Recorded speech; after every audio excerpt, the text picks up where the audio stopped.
Welcome back to yet another episode of Operation Wednesday with JLC TV with me, Jack Walsh. And me, Luke Murray.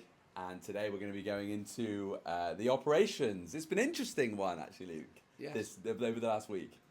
Yeah, so I've been away with the team in Las Vegas for the CES. Yeah. So that is basically a convention. The CES is Consumer Electronics Show, a big global show where all the companies go to show any new items they're trying to sell, any new technologies that are coming through. So yeah, me and the guys went there to see if we could get any additional suppliers. Yeah.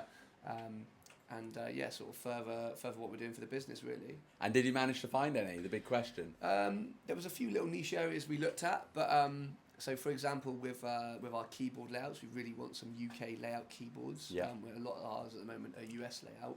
We didn't actually find anyone who would be able to provide a UK layout keyboard in stock for us without us having to buy a silly amount of minimum order quantity. So a few little things like that. We came back empty-handed a little bit, but we've still got a lot of contacts we can use and extra things that we can compare what we're after. So It's interesting. It is interesting because you got, obviously, the US is such a massive state anyway, and like to go out there, I mean, what the UK make up such a small minority of like the keyboard market.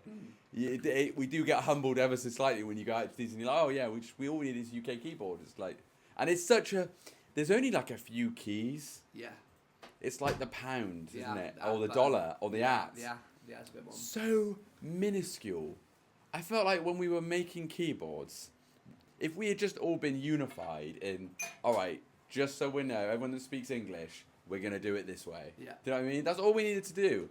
But little did we know there was going to be so much problems down the line, and here we are, still fighting over. Yeah. And I expect the MOQs, minimum order quantities, were quite high. It was thousands, Yeah. a lot of them, so... Yeah. Yeah, it was good, and we have got a lot of other details of people that are doing like similar things that we have now, but yeah, it was just good to be there, to be honest. And, and even though obviously we go predominantly for a business trip, there is pleasure as well. Yeah.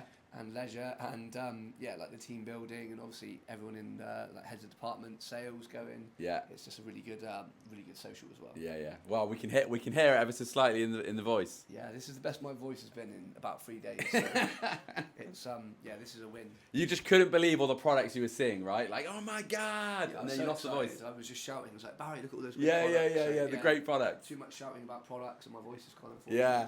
So frustrated about MOQs. I bet it was. And any other products then you found, or? That was the main ones we're looking for. We're looking at all the big brands that we currently use now. Yeah. Any additional brands? We might have like a niche area that we're kind of looking to stock. Yeah. But yeah, overall, it was a good trip. Yeah. And and the guys, I said, guys here, first day back today.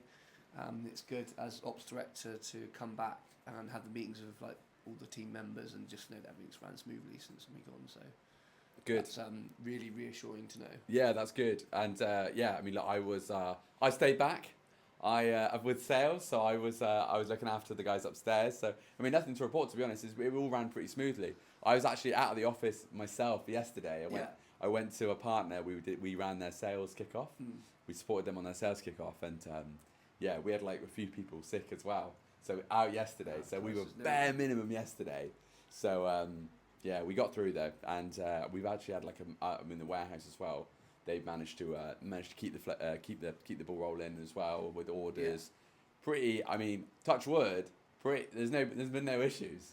No. I said from the catch ups, there's always a few little bits and pieces that we need to review, but in the main, it's nice that I said I can go off site and I can come back and everything, all the sheets I needed filling in, so I know I can just sit down and be like, I know what we've done for every day of the week since I've been gone. And then, it's just even with any escalation emails, there's a few, obviously, big problems that might have arisen. When I say big problems, not like terrible, but like things that I need to deal with that have been escalated. And, it's just sitting down with those people and just getting to the bottom of, what's gone wrong. Right, okay. I mean, it must be quite reassuring to know that you can leave the country. I mean, obviously, we're all adults here and we all know like what the job is and what we're doing and what each one of us are doing. But isn't that just a good feeling that you can walk away? Or you can be absent and then it's a run smoothly as well. It's quite. Yeah, it's perfect. Well, I said it's all about the structure. Everything we do is structured and like process driven. So even if like someone's not here for a certain period, whether it's me or anyone of the managers, even say that Arlene is off in the warehouse, Charlie and John it's the same structure, same procedures that they need to fill in. So it's pretty self-explanatory for anyone really. It's just managing it and making sure like the people side of things, people are doing what they're meant to be doing. So yeah. Nice. I mean, it's good to be back. Are you on our time zone yet? I am better than I was last year actually. Last year I had really bad jet lag, but it's awful, isn't it? Yeah, I had a good I think 7 hours last night. Oh, good man. So not too bad. I just need my voice to heal now. Yeah, that'll come back. That'll come with time. And but I think 5 days in Vegas is enough. So 5 days is a long time. I'm really happy to be back. From my understanding is, you guys went quite hard. So it sounds like fun. Well, anything you'd recommend to anyone that hasn't been to Vegas? I think you've got to go to Vegas at some point. This time we did a pool party in the day and a nightclub, which we've never done. Not done in the winter since I've been going. Yeah. So that was good to like vary the experience a bit more. So if you like a party, I would say definitely try out Omnia, which is a club. Omnia in Caesar's Palace. It was really good. And we did the pool party in Cosmo, which is a little bit quieter, but it's more of a chill day drink thing with a little bit of music. So they're my recommendations for Vegas. So like so in January then, I mean from memory because I've been a few times, it's warm but it's not. It can get cold quite quickly, right? You're in the desert. Similar temperature to here, to be honest. Yeah. The last 2 years before this year, like you've needed a coat and it's been pretty cold. But this year's probably the warmest time we've been. So a light jacket was enough. Really? Yeah. And then the pool party, was it outside? I mean, is it outside or inside? It was indoors. Yeah. So when I've been with Chelsea, it's always been in the winter. So there's obviously no outdoor pool parties. Yeah. But this one in the Cosmo was indoor and it was like really warm inside. It was really? Like a greenhouse. Was it? Yeah, it was really warm. Yeah. Did you go in? No, we didn't actually go in the end. But like there were a lot of people in, but then like there was like a dance floor and like seating areas that were like dry as well. So sick. That's cool. So that's cool. Yeah, great. Good, yeah. Wow, good. Well, it's an interesting time for us actually as well because we've got Chinese New Year, which is beating down on us now. What's the date today? Is it the 15th? It is as well. So we're 15 days away. Factories are starting to close. We find every year that they close a little bit sooner, just to be. And this is true, right? You know the Chinese New Year. It's the biggest migration of animals to happen on the planet. No. And I say animals, not like they're animals, like from living animals, like as in human beings. Okay. Like, so we're the biggest migrators on the planet. They literally go from the center of China, mainland China, to outside. Because during the working week, they stay in the cities because that's where all the work is. They stay there. They stay close. They'll, rent an apartment and then they'll go back to their families. Yeah. And the traffic is intense. As you can imagine. You've got to wait up to 2 years to get a license in China. That's even if you can get allocated one. What? Yeah, because there's just so many people there. It's one of the most densest. Asia as a continent is one of the most densely populated continents on the planet.